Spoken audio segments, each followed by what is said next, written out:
Some of them are going to sound like, well, you've heard it before, but it's worth re-emphasizing. I think the first is you need to work, depending upon how well you want to do, and particularly if you're starting a company, you need to work super hard. So what does super hard mean? Well, when my brother and I were starting our first company, instead of getting an apartment, we just rented a small office and we slept on the couch. And we showered at the YMCA, and we're so hot up we had just one computer. So the website was up during the day, and I was coding at night, 7 days a week, all the time. And I sort of briefly had a girlfriend in that period, and in order to be with me, she had to sleep in the office. So work hard, like I mean, every waking hour. That's the thing I would say, particularly if you're starting a company.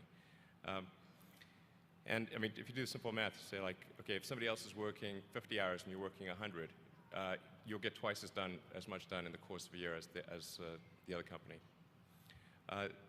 The other thing I'd say is that if you're creating a company or if you're joining a company, the most important thing is to attract great people. So either join a group that's amazing, that you really respect, or if you're building a company, you've got to gather great people. I mean, all a company is a group of people that have gathered together to create a product or service. And so depending upon how talented and hardworking that group is, and the degree to which they're focused cohesively in a good direction, that will determine the success of the company. So do everything you can to gather great people if you're creating a company. Then I'd say focus on signal over noise. A lot of companies get confused. They spend money on things that don't actually make the product better. So, for example, at Tesla, we've never spent any money on advertising. We put all of the money into R&D and manufacturing and design to try to make the car as good as possible. I think that's the way to go. So for any given company, just keep thinking about, are these efforts that people are expending, are they resulting in a better product or service? And if they're not, stop those efforts. And then the final thing is to sort of don't just follow the trend. So you may have heard me say that it's good to think in terms of the physics approach of first principles, which is, rather than reasoning by analogy, you boil things down to the most fundamental truths you can imagine, and you reason up from there. And this is a good way to figure out if something really makes sense, or if it's just what everybody else is doing. It's hard to think that way. You can't think that way about everything. It takes a lot of effort. But if you're trying to do something new, it's the best way to think. And that framework was developed by physicists to figure out counterintuitive things like quantum mechanics. So it's really a powerful method. Anyway, so that's, and then I think that the final thing I would encourage you to do is, now is the time to take risk. You don't have, you don't have kids. Your obligation. Well, sorry. Probably don't have kids.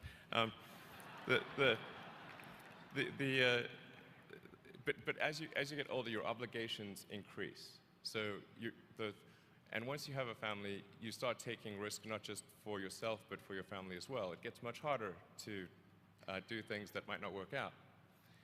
So now is the time to do that before you have those obligations. So I would encourage you to take risks now. Do something bold. You won't regret it. Thank you. I think certainly being focused on something that you're confident will have high value to someone else, and just being really rigorous in making that assessment, because people tend to, a natural human tendency is wishful thinking.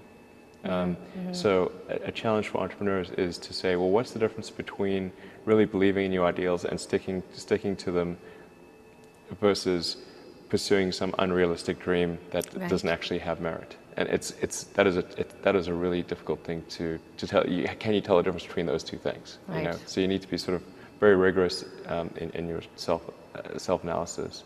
I think certainly extremely tenacious, and then just work like hell. I mean, you just have to put in, 80 to 100-hour weeks every week. Gosh. And It's then a lot of work. all those things improve the odds of success. Okay. I mean, if other people are putting in 40-hour work weeks and you're putting in 100-hour work weeks, then even if you're doing the same thing, you know that in 1 year you will achieve what they achieve. You will achieve in 4 months what it takes them a year to achieve. Okay.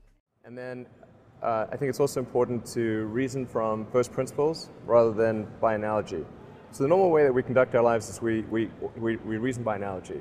We're doing this because it's like something else that was done, or it's like what other people are doing. Me too type ideas. Yeah, Slight slight different iterations take, on a theme, and it's because it's kind of mentally easier to reason by analogy rather than from first principles. But by first principles is kind of a physics way of looking at the world, and what that really means is you kind of boil things down to the most fundamental truths, and say, okay, what are we sure is true, or as sure as possible is true, and then reason up from there. That takes a lot more mental energy. Give me an example of that. Like, what's one thing that you've done that on that you feel has worked for you? Sure. So somebody could say, in fact, people do, that battery packs are really expensive, and that's just the way they'll always be, because that's the way they've been in the past. You're like, well, no, that's pretty dumb, because if you applied that reasoning to anything new, then you wouldn't be able to ever get to that new thing. Right. It's like you can't say, oh, horses, nobody wants a car because horses are great and we're used to them and they can eat grass and there's lots of grass all over the place, and there's no gasoline that people can buy, so people are never going to get cars. Right. People did say that, and for batteries, they would say, oh, it's going to cost, historically it's cost $600 per kilowatt hour, and so it's not going to be much better than that in the future. And you say, no, okay, well, what are the batteries made of? So first principles would be to say, okay, what are the material constituents of the batteries? What is the spot market value of the material constituents? So you can say, okay, it's got cobalt, nickel, aluminum, carbon, and some polymers for separation, and a steel can. So break that down on a material basis and say, okay, if we bought that in the London Metal Exchange, what would each of those things cost? Like, oh, geez, it's like $80 per kilowatt hour. So clearly, you just need to think of clever ways to take those materials and combine them into the shape of a battery cell, and you can have batteries that are much, much cheaper than anyone realizes. Right, first of all, I'd say starting a business is not for everyone. So generally, starting a business, I'd say number one is have a high pain threshold. That's it. There's a friend of mine who's got a good saying, which is that starting a company is like eating glass and staring into the abyss.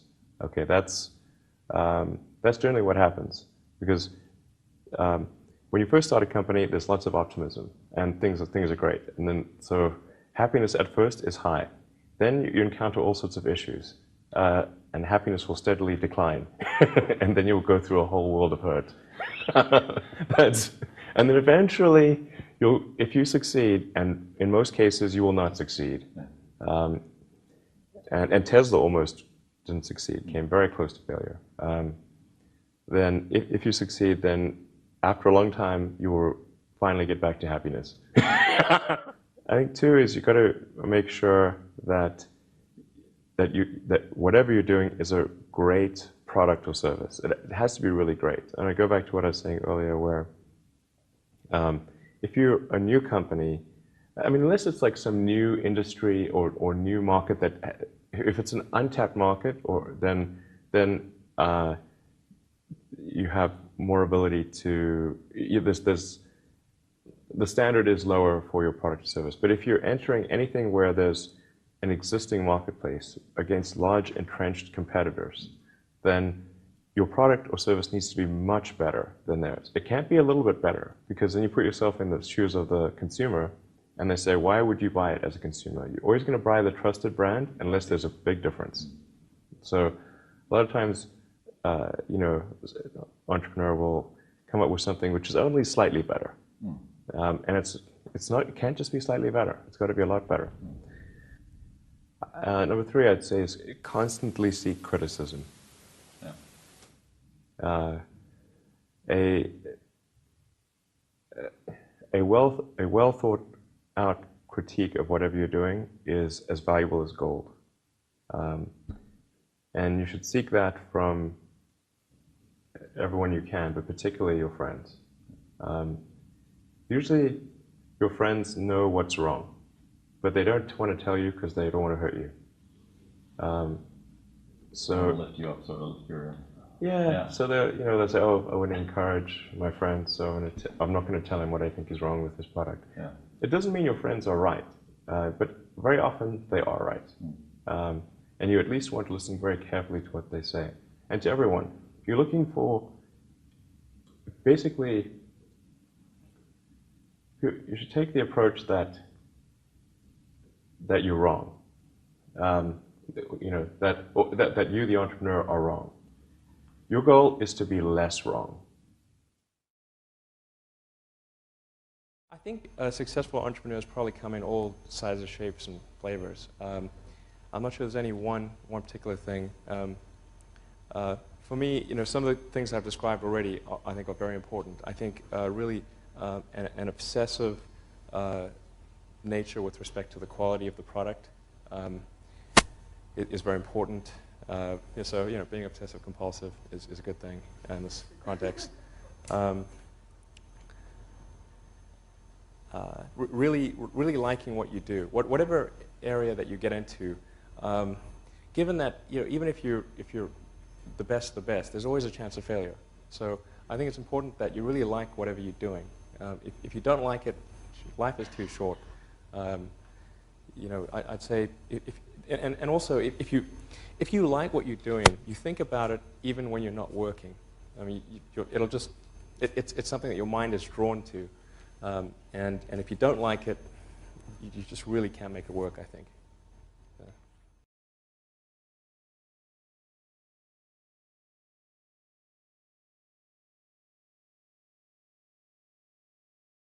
That third failure in a row, did you think, I need to pack this in? Never. Why not? I don't ever give up. I mean, I'd have to be dead or completely incapacitated. 8 weeks later, Musk bet the company on another flight. We have liftoff. And this time around, everything worked. Perfect. If that 4th launch hadn't worked, that would have been it. We would have not had the resources to mount a 5th.